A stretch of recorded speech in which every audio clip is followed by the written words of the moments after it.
en cuenta que la radiografía de pulmones utiliza lo que es rayos X. La ecografía utiliza lo que es la ultrasonografía, mientras que la resonancia magnética usa lo que es el magnetismo, prácticamente lo que son imanes. ¿Ya? Entonces, en la radiografía de pulmones, recuerden que la máquina, es si colocan el cuerpo de la persona, colocan la placa en la parte posterior de la persona y ingresan los rayos X y traspasa el cuerpo. Lo que se absorbe va a dar el color de ser blanco o la tonalidad de grises. Y lo que traspasa el cuerpo va a dar el color de lo que se ve en la radiografía de pulmones, propiamente en los pulmones, por estar contenidos de aire de color negro. Entonces, la radiografía de tórax se toma en dos incidencias, frontal y de perfil. De perfil, ya sea lado derecho o lado izquierdo, dependiendo del tipo de lesión o dónde está ubicada la lesión. Se toma a 1.8 metros de la distancia foco-placa, se realiza de pie. Ojo, no solamente se puede realizar de pie, sino también un paciente, por ejemplo, un paciente con fractura de cadera que cursa una neumonía durante su hospitalización, se puede realizar también echado, pero lo ideal es que sea de pie. Se apoya la pared anterior del tórax sobre la pantalla, se hace en apnea inspiratoria. ¿Por qué necesito que esté en apnea inspiratoria? Porque este paciente tiene que tomar toda la cantidad de aire para que se puedan llenar esos alvéolos de aire y pueda salir bien la imagen. El rayo de incidencia es póstero anterior, ¿qué quiere decir eso? De la espalda hacia adelante. Entonces, cuando yo pido una radiografía de tórax, pido rayos X de tórax póstero anterior, ¿ya? Y lateral, ya sea lateral derecho o lateral izquierdo. De perfil derecho, específicamente si quiero ver una patología pulmonar, y de perfil izquierdo si quiero ver una patología cardíaca. Pero, por ejemplo, si tengo un derrame pleural izquierdo, puedo pedir también lateral izquierdo. No necesariamente lateral izquierdo solamente para ver patología cardíaca, sino también para ver patología pulmonar. ¿Ya? Listo. Entonces podemos ver acá en esta diapositiva, en esta imagen, que tenemos el tubo de incidencia, el tubo de rayos X. Los tubos de rayos X son quienes van a emitir la radiación. Ya, ese tubo de rayos X va a emitir la radiación y como le estoy mostrando en esta zona, esta radiación va a ir, perdón, esta radiación se va a pegar al cuerpo y el chasis, prácticamente el chasis donde está la mesa radiológica, es donde tiene la placa de rayos X. Va a haber radiación dispersa, radiación que se va a ir al medio ambiente, eso es radiación secundaria, y la radiación primaria se va a absorber en los cuerpos o va a traspasar y se va a dar lugar al chasis. Entonces, lo que yo quiero decir que la radiación no es simplemente, no solamente se irradia lo que es el cuerpo, sino hay también radiación dispersa, la cual va a ir al medio ambiente del lugar donde se van a tomar las rayos X de tórax. Por eso, como todos sabemos, las radiografías están totalmente contraindicadas en pacientes gestantes. En el segundo gráfico, donde vemos a una persona que está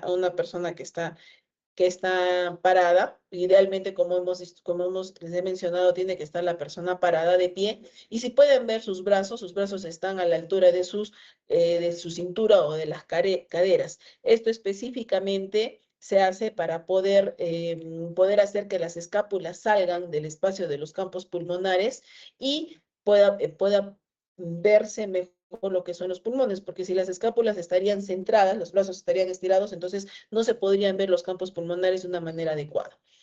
Entonces tenemos acá las dos incidencias, rayos X póstero anterior y rayos X lateral. ¿Cómo sabemos que la placa está bien centrada? Como podemos ver, tiene que estar centrada, la columna vertebral tiene que estar central.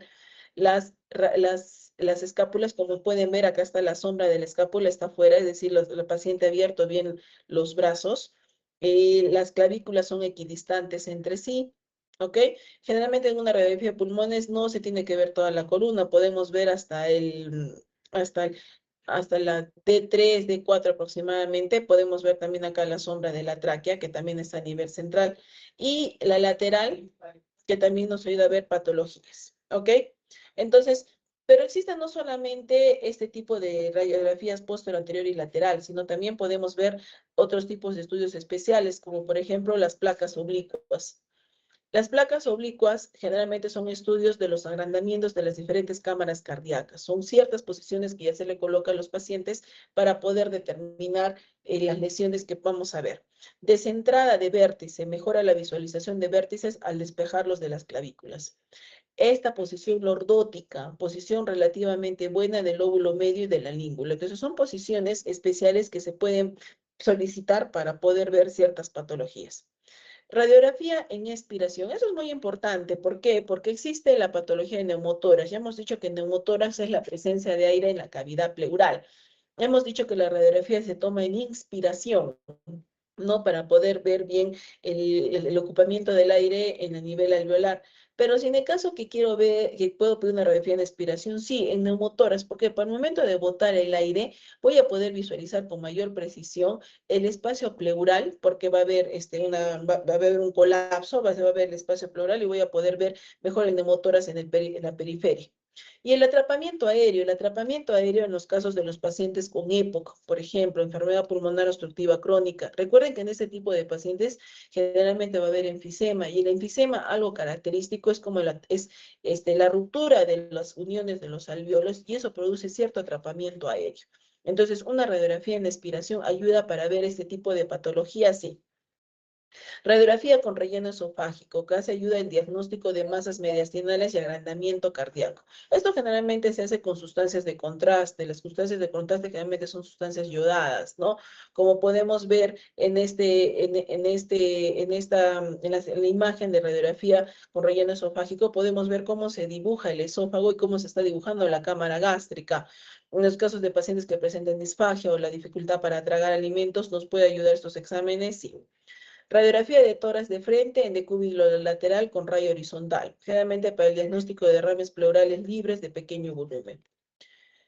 Otros aspectos técnicos de la radiografía de tórax, ¿no? Tenemos la completitud, incluye los vértices y los senos costofrénicos. Muchas veces las radiografías de pulmones a veces están cortadas y no podemos ver los senos costofrénicos. Es muy importante ver los senos costofrénicos, sí. ¿Por qué? Porque los senos costofrénicos, si es que están obturados, puedo pensar que hay la presencia de un derrame pleural.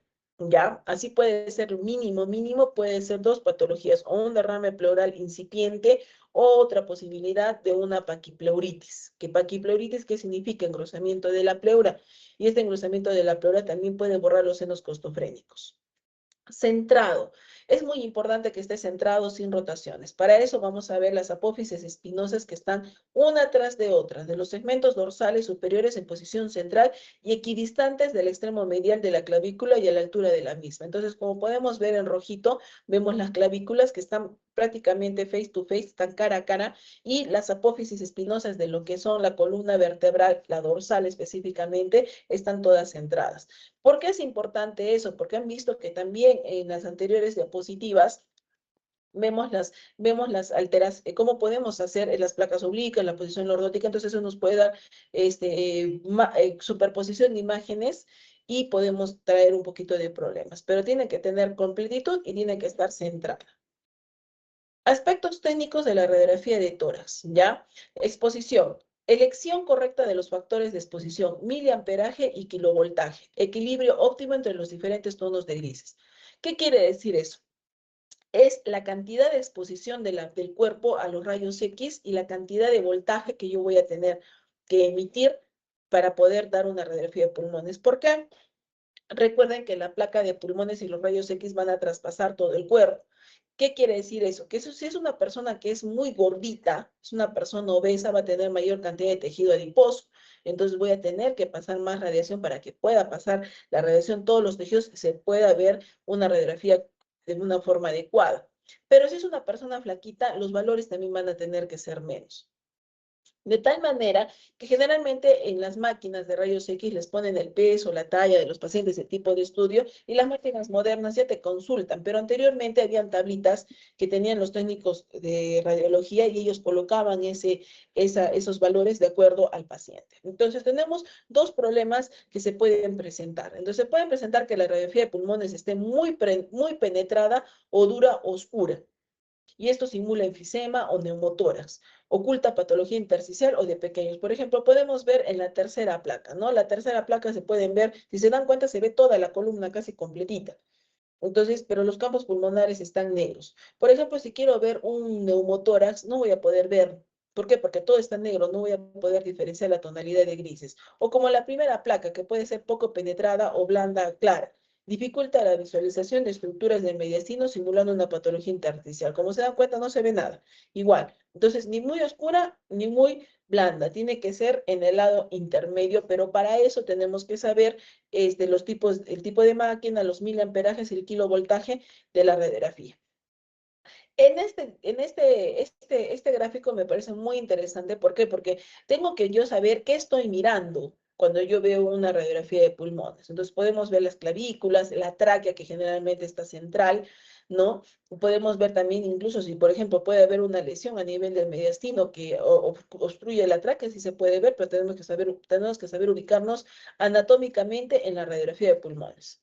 Tenemos el arco de la aorta, tenemos el corazón con la esquina hacia el lado izquierdo. Generalmente se ve lo que es el ventrículo izquierdo, el ventrículo derecho, la aurícula derecha, la aurícula izquierda, el tronco de la arteria pulmonar, los cilios vasculares. Recuerden que el hilio derecho específicamente se ve un poquito incluso hasta más abajo. Algunas personas, algunos pacientes les llama mucho la atención. Tengo eso blanquito, no, es el hilio vascular, que en el centro es tejido cartilaginoso y como vamos a la periferia ya pierde ese tejido cartilaginoso, se vuelve tejido muscular y ya no se puede visualizar. Los senos costofrénicos, ya sea el seno costofrénico, el seno costofrénico derecho y el izquierdo, las costillas, las escápulas y las cúpulas diafragmáticas. Es muy importante las cúpulas diafragmáticas, sí, porque recuerden que muchas veces estas cúpulas diafragmáticas puede haber cierta debilidad del diafragma y puede elevar las cúpulas diafragmáticas. O puede ser, por ejemplo, una hernia diafragmática, una eventración, etcétera. O una patología hepática, ¿no? Puedo tener, por ejemplo, una hepatomegalia y eso me eleva lo que es el diafragma derecho y me va a producir esta elevación de la cúpula diafragmática. ¿Ya?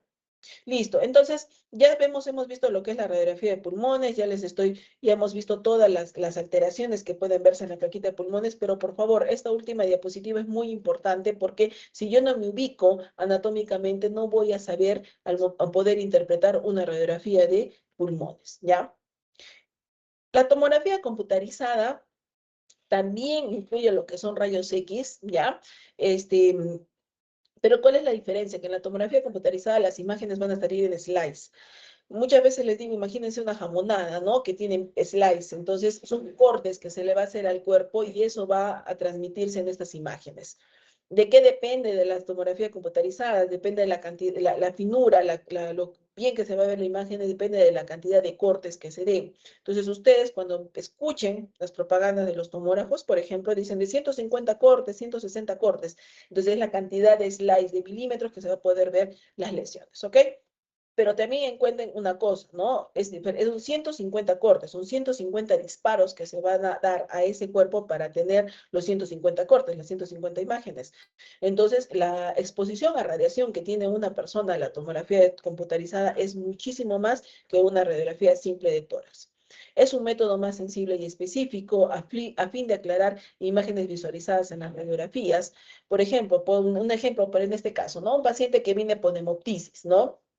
Viene por hemoptisis, el paciente hemoptizado aproximadamente 10 mililitros, 3 días consecutivos, pero le pido la radiografía de pulmones y no veo nada, ¿no? Entonces me va a quedar duda, le digo al señor, ¿está bien, está mal? Entonces prefiero pedirle una tomografía de tórax.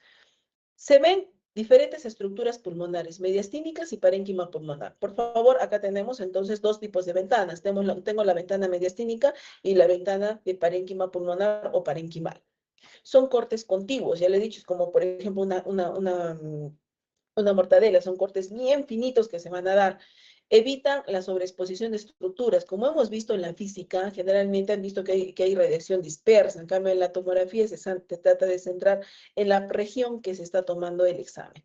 Puede solicitarse con contraste para realizar estructuras vasculares del mediastino o ver el comportamiento de diferentes procesos ante el contraste y examinar así su vascularización.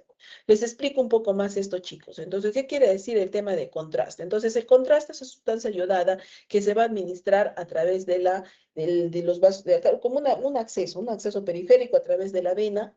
El contraste va a viajar a través de la sangre. Entonces, cuando yo tengo una lesión con sospecha de neovascularización, de una vascularización nueva, generalmente estoy pensando en la posibilidad de un tumor, un cáncer. Recuerden que los cánceres necesitan alimentarse y para alimentarse necesitan vasos sanguíneos, necesito de sangre. Entonces va a haber mayor vascularidad. Entonces el contraste va a pintar todos esos vasos sanguíneos que van a estar alimentando a esa tumoración. Por eso se dice tumoración captadora de contraste y eso es sugestivo. Sugestivo, no le estoy diciendo que es al 100% de posibilidad de una tumoración. Pero no solamente el contraste ayuda para ver lo que son tumoraciones, sino también en el caso, por ejemplo, les digo, una persona que tiene varices en las piernas, estuvo viajando durante toda la noche y llega a Arequipa, está viajando de Lima a Arequipa, llega a la ciudad de Arequipa después de 12 horas de viaje, se va a parar y empieza a presentar disnea súbita. Y esa disnea súbita, con compromiso de conciencia, hace hipotensión, hemotiza, dolor torácico. Estoy pensando en la posibilidad de un tromboembolismo pulmonar. Entonces, necesito dibujar los vasos de las venas, de las arterias, pongo sustancia de contraste.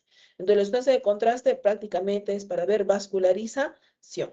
Listo, seguimos. Entonces, dentro de las preguntas iniciales tenemos las preguntas de lo que es qué tipo de ventanas. Entonces tenemos la ventana mediastínica y la ventana parenquimal. La primera en la parte de arriba es la ventana mediastínica, como su nombre lo dice, es para ver mediastino. Recordemos que el mediastino es toda la parte central, incluye lo que es corazón, grandes vasos, esófago, adenopatías. Y la ventana parenquimal es para ver el pulmón propiamente en sí, que es la ventana de abajo, como estamos viendo el realce de color negrito, por así decirlo, me ayuda a ver las lesiones a nivel de todo el parénquima pulmonar. La tomografía con contraste, estamos viendo prácticamente el área del corazón, como estamos dibujando los grandes vasos. Esa es la forma. La A es sin contraste, la B es con contraste y podemos ver la diferencia, ¿no? Cómo capta contraste, se ve más blanco, casi la misma densidad de lo que es la parte ósea. Entonces, formas de presentación de las lesiones torácicas. Tenemos afectación local o multifocal, ¿ya? Tenemos afectación difusa, afectación iliar, afectación del mediastino y afectación pleural. Entonces, prácticamente esto es anatomía. Entonces, afectación focal o multifocal, pero es propia del parénquima pulmonar. Podemos tener nódulos pulmonares solitarios, masa pulmonar. Por favor, recordemos, un nódulo es una lesión menos de 3 centímetros, la masa es una lesión más de 3 centímetros. Nódulos pulmonares múltiples, en el caso de una metástasis pulmonares, opacidad pulmonar segmentaria, lobular o de un emitoras. Puede ser, por ejemplo, una segmentaria, una opacidad, una neumonía, una telestasia. Puede haber pérdida del volumen pulmonar, en el segundo caso como una telestasia. Lesiones cavitarias o quísticas. Recuerden que puede haber lesiones quísticas, lesiones que están llenas de líquido. Lesiones cavitarias de paredes gruesas, de paredes delgadas, ya sea la presencia de cavernas, bulas o quistes. Los quistes pueden estar llenos de líquido y pueden tener aire, pueden tener un nivel hidroaéreo en su interior, etc. Entonces se pueden ver infinidad de imágenes a nivel de lo que es afectación focal o multifocal. Dentro de lo que es afectación difusa, podemos ver opacidades múltiples, difusas, bilaterales. Puede haber afectación difusa del intersticio. Recuerden que el intersticio es el espacio que existe entre lo que es el alveolo y el capilar. Y cuando hay afectación del intersticio, generalmente estoy frente a una fibrosis pulmonar. Puede ser lineal, reticular, nodular mixto. Puede haber hiperclaridad unilateral o bilateral. Esa hiperclaridad puede haber zonas normales, zonas de mayor atrapamiento aéreo, eso se llama patrón de crazy paving en lo que es ya estudios tomográficos. Puede haber afectación iliar, ya hemos visto que el hilio está conformado generalmente por lo que es la tráquea y los grandes vasos. Ya, y recuerden que en la parte central todavía hay en los bronquios, en los bronquios segmentarios, perdón, hay tejido cartilaginoso.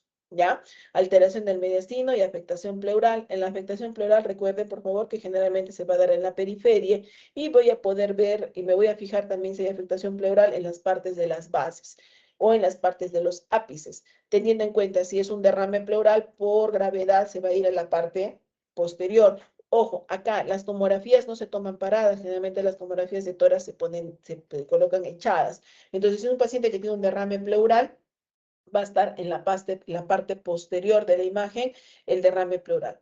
Entonces, hemos visto ahí, como después pueden ver la flechita, es la presencia de una imagen nodular que está parailiar del lado izquierdo, es un nódulo pulmonar. Hemos dicho que es cualquier lesión menos de 3 centímetros centímetros. Tenemos una masa pulmonar, recuerden, ese tipo, ¿qué ventana estoy mirando? Estoy mirando la ventana medias tínica, estoy mirando la ventana medias tínica, veo una masa pulmonar que es una lesión mayor de 3 centímetros. Como podemos ver, es una lesión, es una densidad de partes planas, es voluminosa, se extiende hasta el ilio, está cercana al ilio, es bastante compromiso, hay adenopatías, etcétera. Tenemos acá una opacidad nodular, pulmonar, perdón, una opacidad pulmonar del emitoras derecho de bordes difusos. Podríamos estar pensando frente a una neumonía.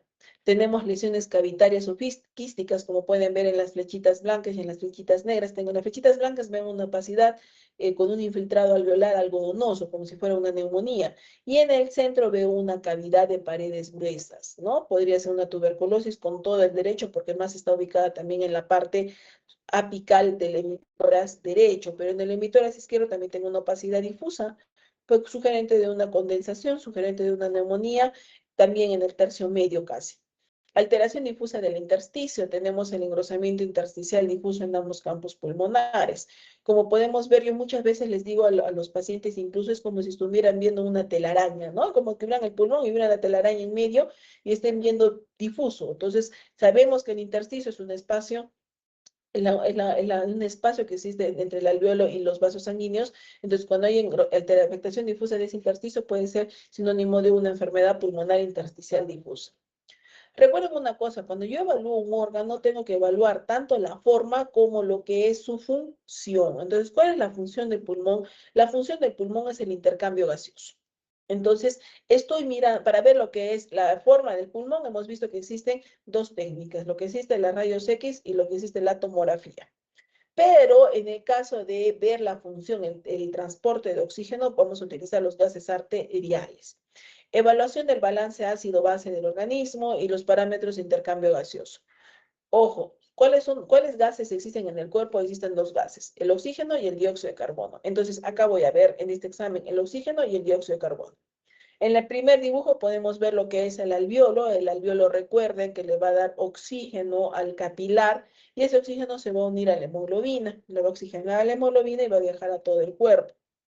Pero va a eliminarse también CO2 y el CO2 se va a ir al ambiente. Listo.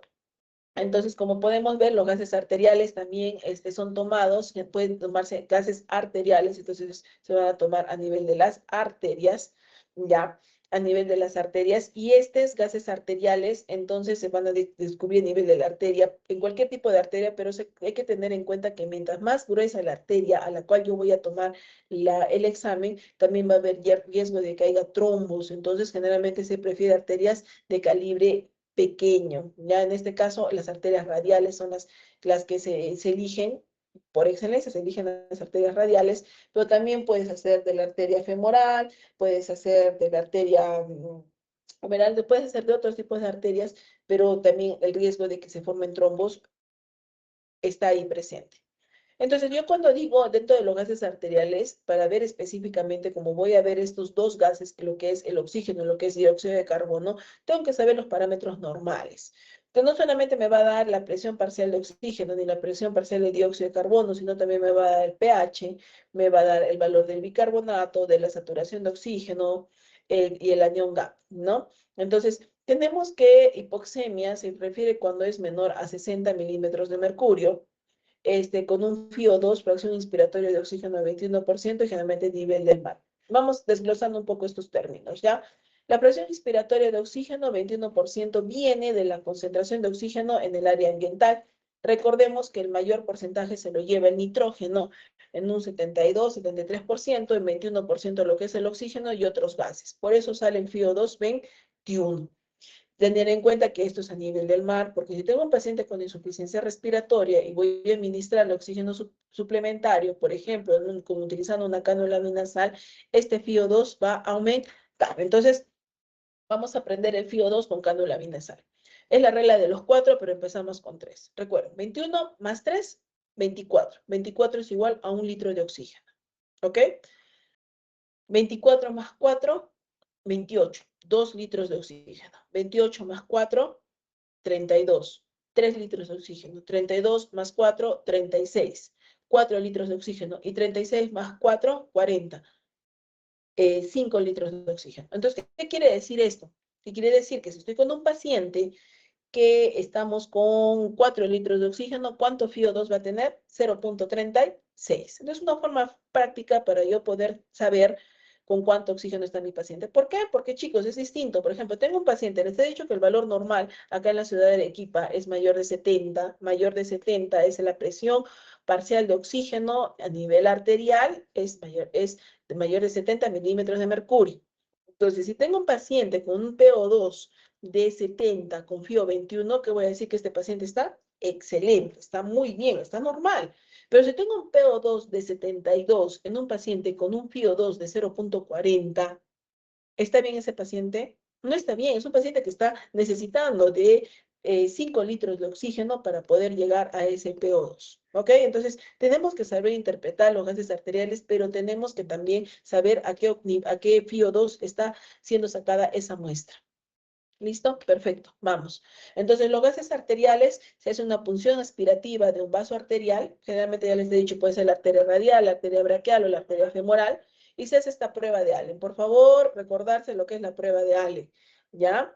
En la prueba de Allen es la compresión de las arterias radial y cubital para evidenciar circulación colateral. Entonces, se localiza la arteria radial y cubital, se presiona para evitar que llegue flujo de sangre a la mano, ¿ya? El paciente se pide que abra y cierre la mano repetidamente para observar la palidez. Se libera la arteria cubital para mantener se libera la presión en la arteria cubital y mantiene la presión en la arteria radial. Entonces, para valorar el tiempo que tarda la mano en recuperar su color. Porque si el paciente no tiene circulación colateral y produzca un daño de la arteria radial, puedo tener problemas más adelante. ¿Ya? Listo, vamos, la espirometría.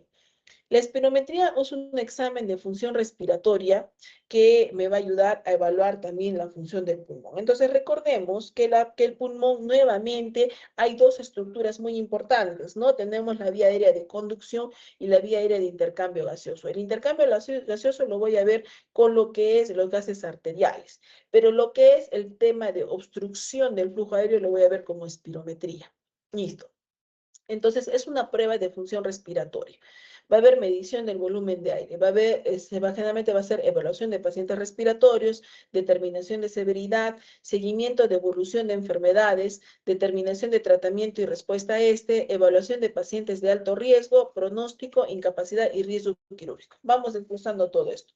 Entonces, me va a ayudar a ver ciertas enfermedades pulmonares, enfermedades obstructivas bronquiales. Tenemos como excelencia lo que es el asma y lo que es el EPOC. Me va a ayudar a determinar la severidad, qué tan cerrados están los bronquios. El seguimiento, porque este paciente que le diagnostiqué de asma, le voy a dar sus inhaladores y quiero ver cómo va abriendo los bronquios en el tiempo. Me va a ayudar a ver tratamiento y respuesta a ¿no? Entonces, la evolución, el tratamiento y respuesta. ¿Está bien los inhaladores que le estoy dando o es necesario cambiarlos? Pacientes de alto riesgo, pacientes que son antecedentes, por ejemplo, de tabaquismo, pacientes con exposición a biomasa, que empiezan a presentar disnea, tal vez ya tienen algún problema obstructivo bronquial y quiero ver qué tan severo está. Pronóstico, porque si es un paciente que tiene, por ejemplo, en el caso de lo que es fibrosis pulmonar, una capacidad vital forzada, que es uno de los valores que me da la espirometría, que idealmente debería tener en 4 litros, y mi paciente tiene 2 litros, entonces ya me está diciendo que tiene un 50% menos de lo que debería tener en su ideal. Entonces el pronóstico no es bueno a corto plazo en este paciente.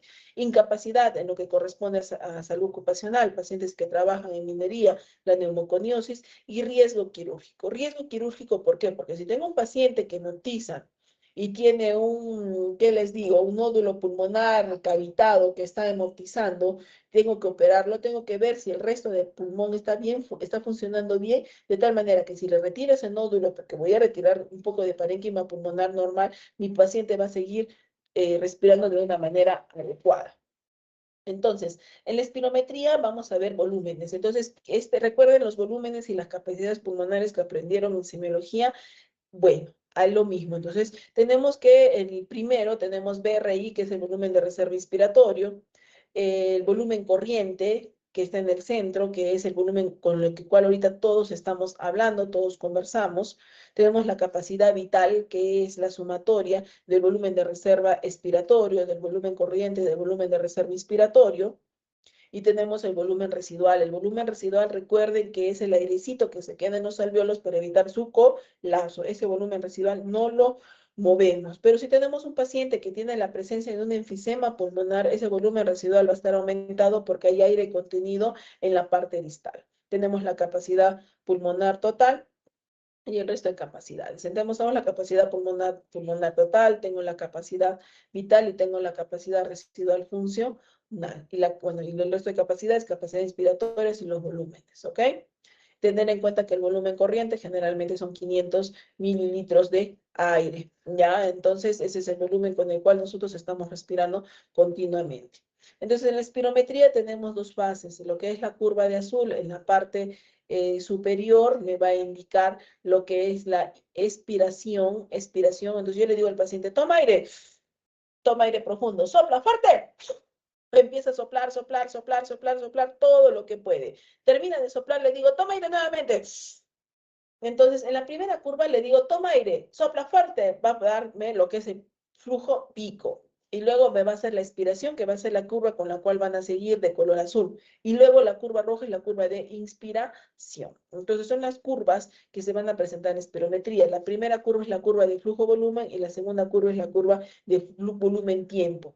Volumen-tiempo, ¿por qué es importante? Porque si tengo un paciente que tiene enfisema, que tiene retención de aire, que tiene un volumen residual que está ampliado, ese paciente me va a aspirar 15, 18, 20, 25 segundos sin ningún problema. Generalmente se dice que una espirometría está bien hecha, por lo menos más de 6 segundos, pero el paciente tiene un volumen residual que, me ayuda bastante. La curva inspiratoria, si el paciente, por ejemplo, tenemos una estenosis, algún nódulo a nivel de vía aérea alta, se aplana esta curva, ¿ya? Y la curva flujo-pico, al momento de verla, puedo ver si estoy frente a un patrón obstructivo o un patrón restrictivo. Entonces, los patrones espirométricos son dos, patrón obstructivo, patrón restrictivo. Entonces, en el patrón restrictivo lo que está disminuido es la capacidad vital forzada. La capacidad vital forzada es todo lo que está dentro de la curva azul. Todo lo que está dentro de la curva azul, eso es capacidad vital forzada. El volumen expiratorio forzado en el primer minuto están disminuidos en ambos. El volumen expiratorio forzado es el flujo pico. Ese primer pico que hace el paciente al momento de botar el aire, eso es lo que es el volumen expiratorio forzado en el primer segundo, como estamos viendo en la curva de volumen-tiempo. ¿Ya? Eso, esa fuerza con la cual el paciente bota es el flujo expiratorio forzado en el primer segundo. ¿Listo? Y la relación de ambos es velocidad, es capacidad vital forzada sobre VEP-1, ¿no? Entonces empezamos. En el VEP-1, siempre empezamos de abajo para arriba, ¿ya? Para interpretar. Primero lo que vamos a ver es la relación VEP-1 sobre capacidad vital forzada. Esta va a estar disminuida, ¿ya? Si está disminuido, automáticamente es un patrón obstructivo, automáticamente, ¿ya? Y el VEP-1 me va a dar el grado de obstrucción. Pero si está normal o aumentado y la capacidad vital forzada está disminuida, automáticamente es un patrón restrictivo. Nuevamente, chicos, entonces, lo primero que nos vamos nosotros a observar es el VEP-1 sobre el FBC. Si el VEP-1 sobre el FBC está disminuido, automáticamente esto es obstrucción. Y el grado de obstrucción me lo va a dar el VEP-1. Pero si el VEP-1 sobre el FBC va a estar normal o aumentado, y la capacidad vital forzada está disminuida, es un patrón restrictivo. Pero si la capacidad vital forzada está normal, es una espirometría normal. ¿Ok? Entonces, por favor, recuerden dos cosas. Patrón obstructivo, enfermedades obstructivas. Por excelencia, asma y EPO. Patrón restrictivo, enfermedades intersticiales. Por excelencia, EPID, enfermedad pulmonar intersticial difusa. Muy bien, entonces tenemos acá, generalmente estas imágenes sí se pueden ver en lo que es las espirometrías. Tenemos un patrón normal, tengo un patrón obstructivo y tengo un patrón restrictivo. En el obstructivo, como se pueden dar cuenta, es una cintura, una curvita al momento de hacer lo que es la inspiración. Mientras que en el patrón restrictivo hay disminución de la capacidad vital forzada. Esta curva se torna chiquitita. Entonces, en esta espirometría tenemos una espirometría acá. Entonces, vamos a ver primero VEP-1 sobre BBC. Me menciona que está 88, 87 y 86. Y lo mínimo que tendría que tener el paciente, LLN, vamos a ver la parte final, por favor, la última fila dice LLN, es límite inferior de la normalidad. Es lo que normalmente debería tener un paciente. Entonces, el paciente, lo ideal debería ser 73. Me ha soplado 87, 88, 86. Está normal. Ya, si está normal, ¿qué hemos dicho? Me voy a la capacidad vital forzada. Lo mínimo que debería tener como capacidad vital forzada el LLN, que es límite inferior de la normalidad, que esa es la curva de Gauss de lo que hemos estudiado en estadística, debería ser 4.41, pero este paciente tiene 4.26, 4.18 y 4.16. ¿Está sobre o está por debajo? Está por debajo. Entonces, esta espirometría es sugestiva de restricción. Probablemente este paciente tenga una fibrosis pulmonar. Listo. Nuevamente, BES1 sobre BBC está 87, 88, 86, lo mínimo es 73, está normal.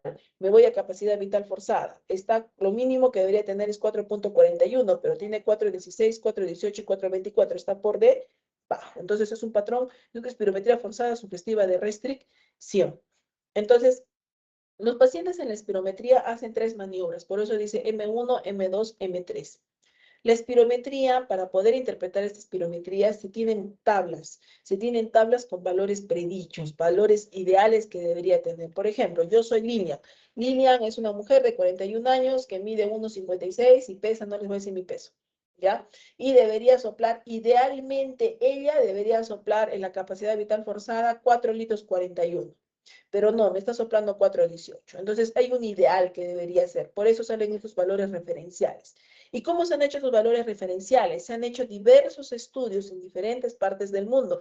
¿Por qué? Porque mi pulmón, a pesar de que yo tengo cierta edad, cierto sexo, cierta talla y cierto peso, no va a ser igual a un, por ejemplo, el pulmón de una persona de la China o una persona de Rusia, por ejemplo. Por eso, en las espirometrías, en las partes de arriba, como ustedes pueden ver, dice el nombre del caballero, dice eso, dice la talla, dice el peso, y también hay que poner la etnia, si es hispano, si es, no se puede decir, es con otro tipo de etnia, es, por ejemplo, chino, etcétera, porque varían esos valores según la contextura o la etnia de las personas, ¿ya? Entonces, como pueden ver en la parte negrita, en la parte superior dice referencia, NANES 3, Estados Unidos, México, americanos, étnico. Entonces, esta tabla es específicamente para nuestra sociedad, para nuestra etnia. ¿Ok? Listo, muy bien. Ahora, muchos han rotado ya neumología, han visto lo que es un fibrobroncoscopio. Entonces, un fibrobroncoscopio es un tubo con un haz de fibras de vidrio. Entonces, un paréntesis, la espirometría entonces me va a ayudar hemos visto ya varias pruebas. La espirometría me va a ayudar a ver volúmenes, me ayudan a ver patrones, patrón obstructivo y patrón restrictivo, me ayudan a ver me da mucha información lo que es una espirometría, pero yo quiero ver por dentro cómo está el pulmón, qué ha pasado, un chiquito no sé que se ha tragado una canica, un tumor, cómo se ve por dentro, voy a hacer uso de la fibrobroncoscopía. Es un haz de fibras de vidrio que se encargan de iluminar y transmitir la imagen y un canal hueco para la aspiración, la instilación de suero o medicamentos en la introducción de diversos instrumentales para la toma de muestra. Entonces, con el broncoscopio, ¿yo qué voy a hacer? Voy a meterme a ver pulmón. Prácticamente voy a ver el pulmón cómo está por dentro. Entonces, la mayoría de las indicaciones de la broncoscopía son diagnósticas, ¿ya? Cuando hay neoplasias, cuando hay hemoptisis, cuando necesito sacar muestras de estudios microbiológicos o muestras para ver celularidad en el caso de enfermedades pulmonares intersticiales. Me ayuda a hacer el diagnóstico y estadificación de las enfermedades neoplásicas en un paciente con hemoptisis me va a ayudar a ver de dónde está hemoptizando, ¿no? Me va a ayudar, por ejemplo, en un paciente que tiene hemoptisis y veo dos lesiones, veo una lesión apical derecha y una lesión basal derecha, entro para ver si está sangrando la apical derecha y, por ejemplo, colocar una sustancia para que deje de sangrar ahí, ¿no? Y existen indicaciones terapéuticas, ¿no? En las terapéuticas, por ejemplo, tengo un paciente con una estenosis a nivel de un bronquio, puedo utilizar ciertos dispositivos para poder repermeabilizar la vía aérea, ¿ya? Entonces, tengo diversas técnicas como es el cepillado, el lavado bronquialveolar, la toma de biopsias para liberar atelectasias, cuerpos extraños. Cepillados, imagínense un cepillo de dientes muy finito, ingresa dentro del fibroscopio, ingreso dentro del bronquio y saco celularidad. Lavado bronquialveolar, por ejemplo, tengo un paciente con la sospecha de tuberculosis con una caverna en el ápice derecho y que le estoy sacando muestras de becanesputo, becanesputo, becanesputo y todas me salen negativas. Voy a instilar 40, 60 mililitros de cloruro de sodio en 9 por 1000 dentro del broncoscopio, esa agua va a caer dentro de lo que son el árbol bronquial y voy a volver a aspirar y esas muestras las mando a analizar. Toma de biopsia, una tumoración endobronquial, puede sacar una biopsia, liberar atelectasias, ¿qué quiere decir eso? Por ejemplo, un paciente con que está con aspiración de tiene bastantes secreciones, se formó un tapón de moco en el lóbulo, en el bronquio apical del lóbulo superior derecho, está totalmente atelectasiado. Voy a lavar ese moco, voy a aspirarlo y libero la atelectasia. O extracción de un cuerpo extraño, un niño que se comió ¿qué te puedo decir? Un tostadito y se fue al lóbulo inferior derecho. Entonces, lo extraigo el tostadito y se mejoró. Entonces, dentro de lo que son las técnicas para la obtención de muestras, tenemos lavado bronquialveolar, cepillado, biopsias, punciones, también hay punciones a través, incluso hay ecografía que se puede hacer también a través de broncoscopía. Entonces, este es un caso clínico muy interesante del servicio de neumología, ese señor Eugenio Yáñez, que tenía 65 años. Entonces, ¿quién me puede decir, eso sí ya lo dejo ya con el micrófono abierto, qué es lo que ve raro en la radiografía de pulmones? ¿Alguien que quiere intervenir, chicos, para que no se me duerman?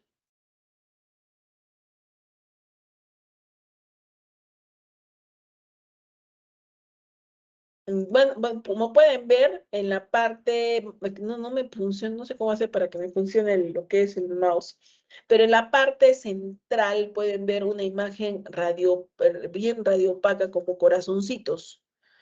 En la parte central, en la parte superior de lo que es, sería lo que es el ventrículo para la aurícula derecha. ¿Ven? ¿No? Podemos ver una lesión bien radiopaca, bien blanquecina, ¿no? ¿Listo? Ya, ahí justo donde está el mouse, justo donde está el mouse, ahí está. ¿Ya? Podemos ver esta lesión. ¿Listo? Muy bien. Es una lesión bien blanquecina que se ve en esta parte. En la parte de abajo, como podemos ver, ¿qué estoy visualizando? ¿Qué estoy visualizando? ¿Qué sería eso, chicos? Es una atelectasia. Es una atelectasia. ¿Ok? Y veo esta lesión. Acá también estoy viendo otro tipo de lesión, parece, puede dar la impresión de que fuera una opacidad, cierto grado cavitario. Bueno, vamos a seguir viendo.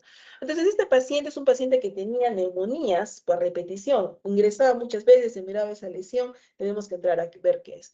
Entonces, como podemos ver acá en las imágenes seriadas, estas serían las cuerdas vocales, esta es la glotis, ya acá al fondo vemos las cuerdas vocales, acá estamos viendo las cuerdas vocales más bonitos, acá vemos lo que es la carina, y acá hacia el lado derecho estamos viendo ya que aparece algo. Miren, aparece una lesión nacarada, ¿no? ¿Qué es esto? Puede ser un tumor, puede ser un cuerpo extraño. Y se dan cuenta, está obturando al 100% el bronquio, lo está obturando al 100% y está saliendo material, está saliendo como pus, una secreción purulenta, maloliente.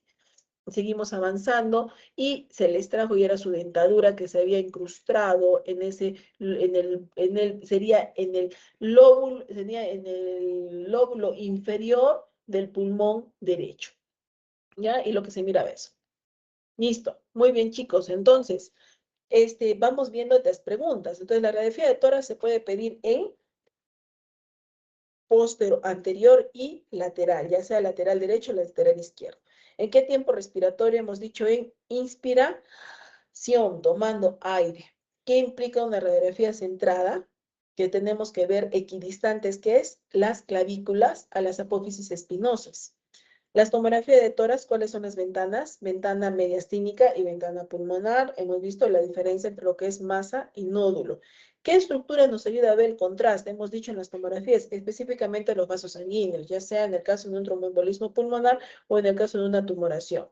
¿Qué es la prueba de Allen? La prueba de Allen, ¿para qué me ayuda? Me ayuda a ver, para ver lo que es la vascularización específicamente apretando la arteria radial y cubital, suelto la cubital, mantengo apretada la radial para ver si hay colaterales, ¿ya?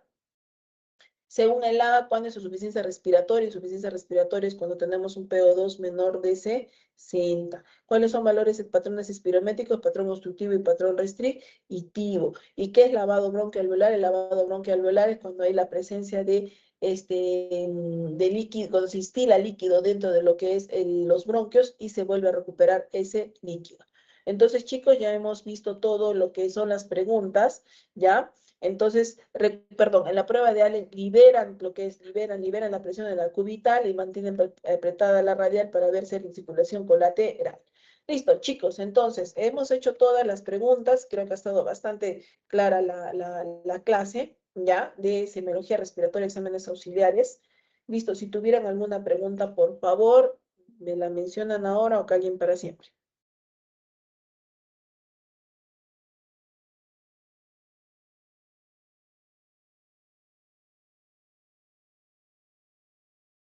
Listo, creo que es entendido, creo que es entendido muy bien todos, ¿ya? Entonces, chicos, ya esta es la clase, ya si tienen alguna pregunta, bueno, no hay problema, no hay problema, me estoy por WhatsApp. Y lo que sí les voy a pedir, por favor, si hay alguno de los chicos que me tocan la próxima semana, las próximas prácticas, por favor, que se comuniquen conmigo, por favor, ¿ya? Listo, chicos, eso es todo. Muchísimas gracias, por favor, por asistir a las clases y nuevamente disculpe por haberme retrasado en el horario, pero ya creo que ya la clase está bastante didáctica para que puedan rendir su examen la próxima semana, ¿ya? Muchas gracias, chicos. Hasta luego. Gracias, doctora, que tenga Hasta un buen luego, día. doctora. Muchas gracias. Hasta luego, doctora. Hasta la otra vez.